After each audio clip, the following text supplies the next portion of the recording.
그림 한번 보시죠. 이게 우리가 흔히 인생을 파도다, 인생의 고난의 바다다 이렇게 표현하는데, 한 사람은 지금 빠져 죽죠. 죽어가면서 영어로 말하면 help인 거예요. 한국말은 사람 살려 그러죠. 옆에 사람은 파도를 타는 거죠. 그러니까 파도 타는 것을 할 수 있는 사람은 파도가 오는 게 기쁜 거예요. 한꺼번에 자기 그 기쁨과 그 아주 스릴과 먼 거리를 확 그냥 말 그대로 파도 타고 나가는 거죠. 근데 파도 타기를 못하는 사람은 무서운 거예요. 파도가. 결국은 이 생존인가 생산인가 하는 것이 인간의 문제라는 거죠. 우리는 자꾸 환경 문제라고 하거든요. 그러나 그 환경을 대처할 수 있는 능력이 있는가 하는 것은 결국 우리 인간의 문제다.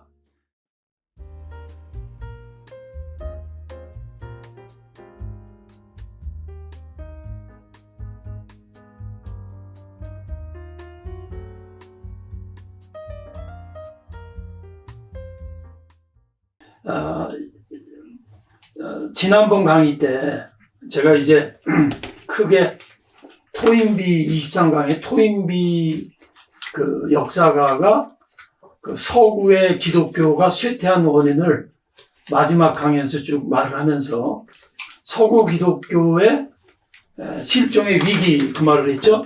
그때 그 쭉 설명하다가 이제 몇 가지로 나눴어요. 그 중에 하나가 이제 우리가 실제적으로 겪는 대립적 구도, 그거에 대해서 이제 요즘 강의에 말했고, 그 대립적 구도, 선과 악의 대립적 구도라는 이 세상 구조 속에서 우리가 살아갈 때 그 속에서 파도 타기를 배워야 된다는 거죠. 그러면서 그 마지막 부분에 제가 그 생산적인 삶인가 생존적인 삶인가를 잠깐 다루고 이제 넘어갔죠. 끝냈죠. 그게 이겁니다. 여러분 지금 화면에 보신 대로 우리 세상은 선과 악의 실존이다. 근데 선과 악은 단순한 개념이 아니라 선에도 힘이 있고 악에도 힘이 있는 거예요. 그러니까 선을 알아도 악이라고 하는 것이 능력, 힘이기 때문에 이론만으로 안 된다라는 게 있죠. 그래서 이렇게 여러분 화면 자세히 보시면 지난 강의 때 설명드린 겁니다. 여기 쭉 나오죠. 선과 악에 대해서 수동적인가, 능동적인가, 유지인가, 변화인가, 생존적인가, 생산적인가. 그러면서 생존성이라는 것은 구약에 나오는 그 벨사살 왕의 악에 대해서 하나님께서 심판하실 때 저울을 비유로 들으셨죠. 저울을 비유로 드는 이유는 뭐냐면 그의 악이나 선이 어느 정도의 그 기본을 갖춰야 된다는 거죠. 우리 지난번에 말씀드린 우리 믿는 사람들이 예수 믿고 구원받으면 됐다라고 생각하거든요. 물론 우리가 예수를 믿음으로 우리 죄가 사해지지만 우리 실제적인 삶에서 우리의 도덕적 선과 악의 밸런스가 무너지면 신앙 자체가 무너지게 돼 있어요.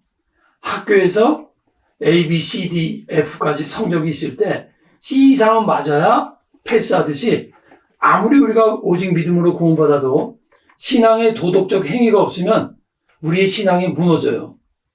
근데 C 정도 받고 살면 뭐가 되겠습니까? 생존이에요, 생존. 그러나 A 막 이렇게 맞는 학생은 말 그대로 우등생이라는 거죠. 그래서 오늘은 기독교의 생산성 좀 더 구체적으로 여기 성경에 나와 있죠. 내가 온 것은 양으로 생명을 얻게 하고 더 풍성히 얻게 하라는 것이라. 예수님께서 이 세상에 오신 목적이 생명을 얻게 한다는 건 뭡니까? 사망에서 생명을 얻는 거예요. 그 생존이에요, 그냥. 더 풍성히 얻게 한다라는 건 뭐예요? 생산적인 거예요. 근데 많은 기독교인들이 신앙의 생존 상태에서 유지하는 거예요. 그러면 처음에 말씀드린 대로 세상의 악과 거짓에 대해서 이길 수 있는 능력이 굉장히 약해요. 그러니까 여러분 돈도 그렇죠? 돈도 막 이렇게 많이 벌고 우리가 돈을 가정이나 개인이나 지출을 하지 않습니까? 근데 지출하는 것과 내 수입이 밸런스가 돼야 되는데 일을 하거나 사업을 할 때 막 물질적으로 보면 막 돈이 막 들어오면 물질적으로 굉장히 생산적이죠. 근데 딱 고정되어 있는데 다 생활비만 써야 돼. 그건 뭐예요? 생존이에요. 영적으로도 그렇다. 근데 예수님께서 이 풍성이라는 것이 생산성을 말하는데 이것이 영적인 것만이 아닙니다. 우리 삶의 모든 영역에 생산적인 삶을 살 수 있다는 것을 이렇게 말씀하신 거죠. 근데 구약에서 또 비슷한 구절 한 걸 찾아보면 창세기 1장 28절입니다. 하나님이 그들에게 복을 주시며 하나님이 그들에게 이르시되 생육하고 번성하여 땅에 충만하라. 땅을 정복하라. 바다의 물고기 하늘의 새와 땅에 움직이는 모든 생물을 다스리라. 이게 뭡니까? 생산성이죠. 생육하라는 거예요. 여기서 보세요. 하나님이 그들에게 복을 주시며, 여러분 이게 복을 주셨다면 이렇게 생각하면 안 돼. 이건 어떻게 해석을 해야 되냐면 하나님께서 인간을 창조하셨을 땐 자연인이에요. 근데 그래 창조했으니까 살아라 그게 아니에요. 복을 주셨다는 것은 써있는 그대로입니다. 인간은 하나님으로부터 복을 받아야 생산적인 삶을 살 수 있다는 거예요. 우리는 흔히 축복 그러면 이렇게 경제적으로 잘 사는 걸 말하는데 그게 포함은 되지만 하나님으로부터 복을 받지 않으면 생존의 삶만 살아가는 거예요. 네. 그래서 하나님이 처음부터 우리를 디자인하실 때 하나님으로부터 복을 받아야 생산적 삶을 살아갈 수 있는 존재로 만드셨다는 거예요. 그러면 보다 구체적으로 생산적인 게 어떤 거냐? 자, 여기 써 있는 대로 생육하고 번성하고 땅이 충만하고 땅을 정복하라. 이게 뭐 원론적인 얘기를 말하면 뭐 사람의 어떠한 인구, 숫자 뭐 이런 거지만 이것은 모든 영역에서 생산적 인간을 말한다. 우리 요새 말로 말하면 생산적이라는 단어보다 그렇게 쓰죠. 창의적이라는 말을 더 많이 쓰죠. 네. 그래서 생산적 인간 말씀드린 대로 생산적 존재의 특성은 뭐냐면 창의적 인간, 무에서 유를 창출하고 역동적 인간, 부정에서 긍정적. 이 차이점이 뭡니까? 창의적인 것은 말 그대로 무에서 유를 창조하는 거예요. 없는 데서. 역동적인 건 뭐예요? 마이너스에서 그거를 역동적으로 치고 올라가는 게 역동적인 거예요. 이게 생산성이에요. 그러니까 생산성은 단순히 프로덕티브한 거, 생산하는 것뿐만 아니라 더 구체적으로 말하면 내가 좀 이따 설명드리겠지만 엄청난 고난, 압력 속에서 그걸 치고 올라가는 힘. 그게 생산성의 또 다른 의미가 포함되어 있다 볼 수 있죠.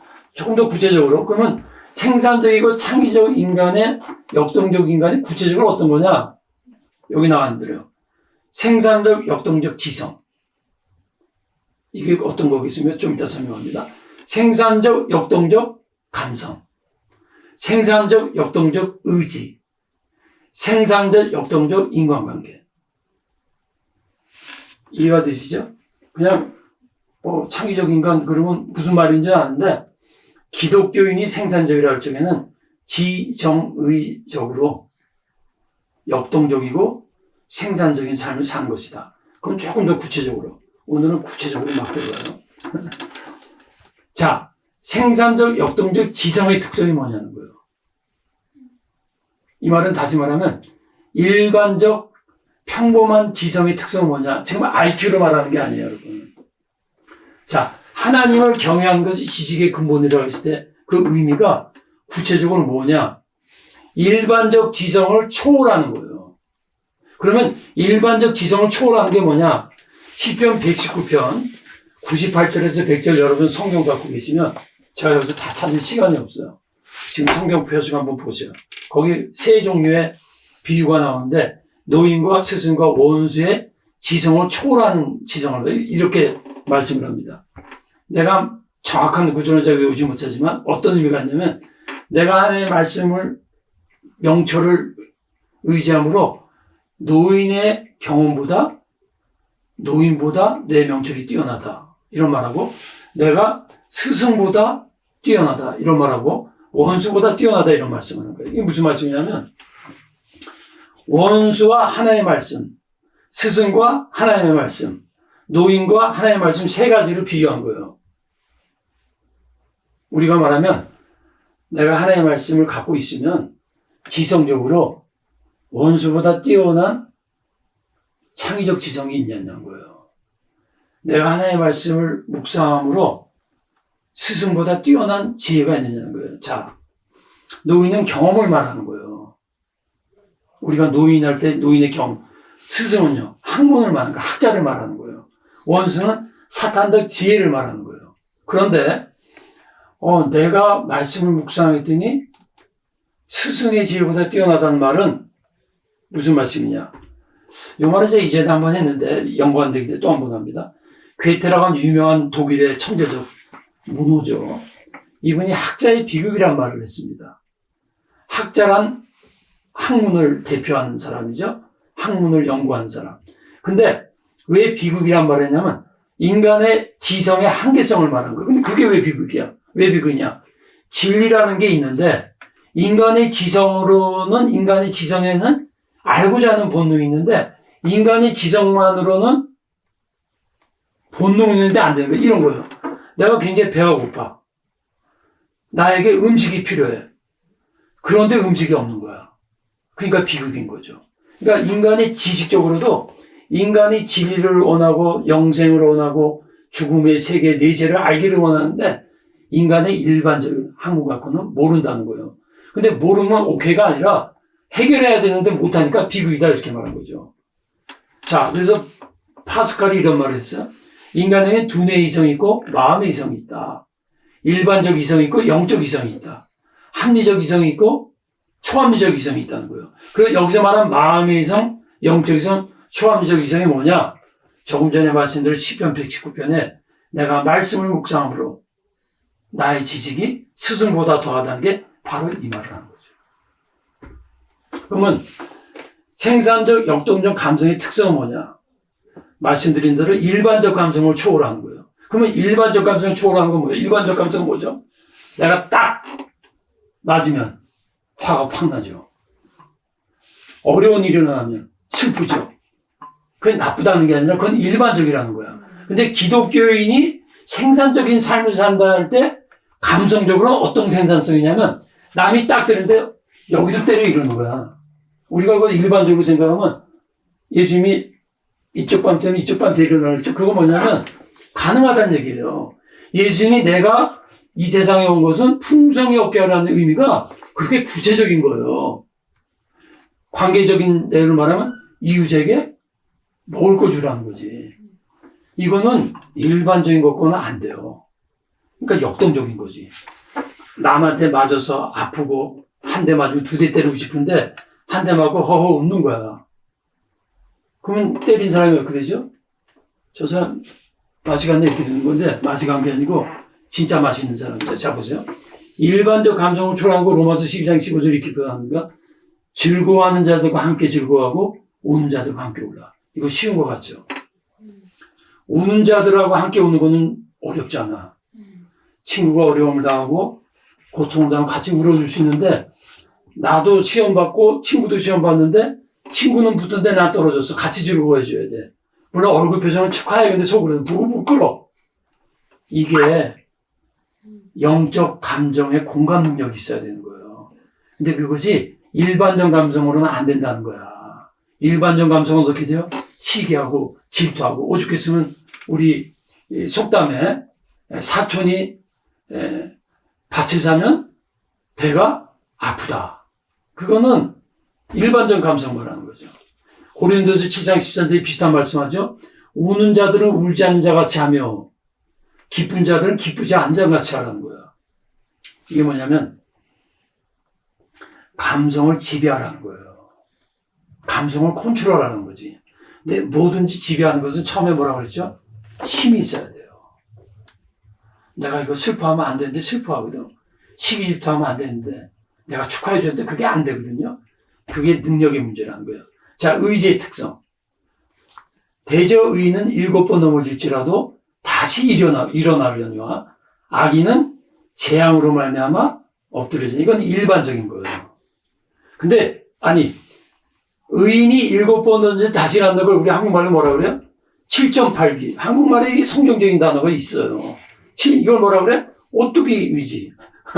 오뚜기표 뭐가 아니라 오뚜기 신앙. 그런데 이게 말은 오뚜기지만은요, 사람이 정말 7번 실패를 계속해봐요.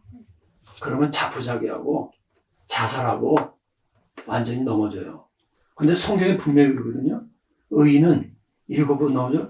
그러면 그 사람이 의인이라는 말은 뭐냐면, 이제까지 말씀드린 대로 말씀에 의한 힘을 얻기 때문에 그 힘 때문에 다시 일어난다는 거예요. 이게 초월적 의지라는 거지. 이게 생산적이라는 거예요. 이해가 되시죠? 그래서 요걸 빨리 하고 지나가겠습니다. 이 그림 보시면 이 사람이 지금 벌을 쓰는 것 같지는 않고 그냥 상징적으로 찍은 것 같죠? 벽에 꽉 부딪혔다는 거예요. 한계 상황이 닿았다. 근데 초월적 신적 의지는 뭐냐면 하나님이 주시는 능력이 내가 한계 상황을 극복하는 의지로 다가온다는 거지. 그러니까 고난을 뛰어넘는 역동적 의미예요. 그러니까 고난 속에서도 기뻐하고, 고난 속에도 다시 출발하고, 고난 속에도 일반인들이 생각하지 못했던 딱 지혜를 얻고, 이것이 신적인 특징이라는 거예요. 이거는 많이 들어보셨는데 바로 고난 속에서 극복하고 신적 의지를 살았던 유명한 의사죠. 빅터 프랭클린. 간단히 소개하고 이번 강의를 마치겠습니다.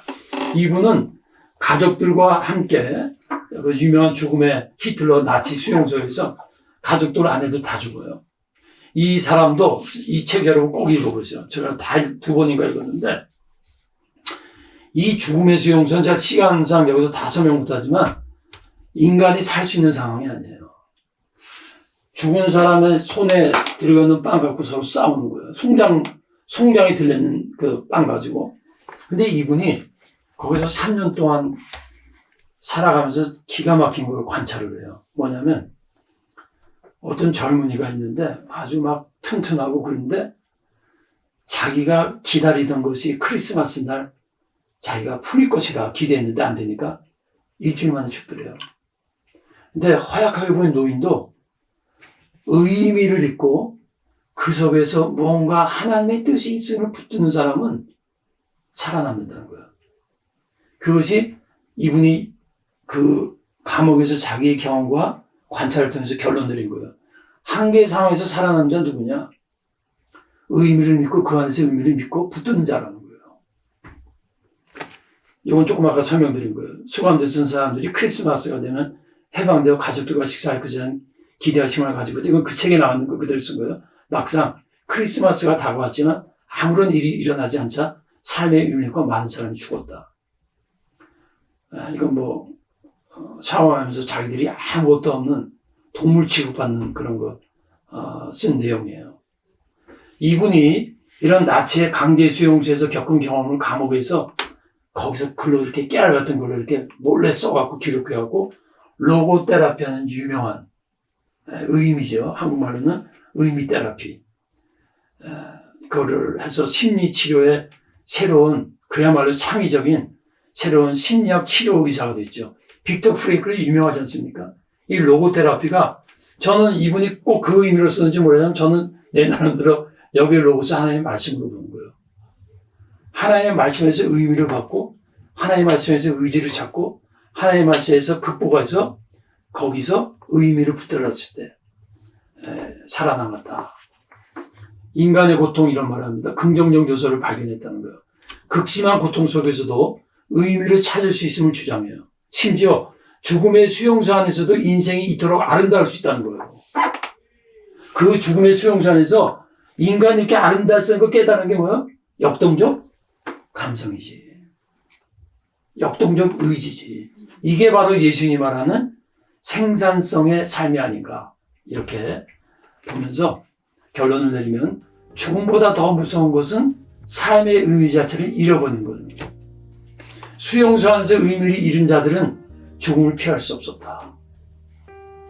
여러분 우리 다 나름대로 인생의 크고 작은 고난, 때로는 지혜가 필요하고 때로는 어떤 의지적 행위가 필요한데 오늘 처음에 말씀드린 대로 예수님께서 내가 온 것은 생명을 얻게 하는 생존뿐만이 아니라 풍성히 한다. 그것은 그 원에 보면 풀이라는 거예요.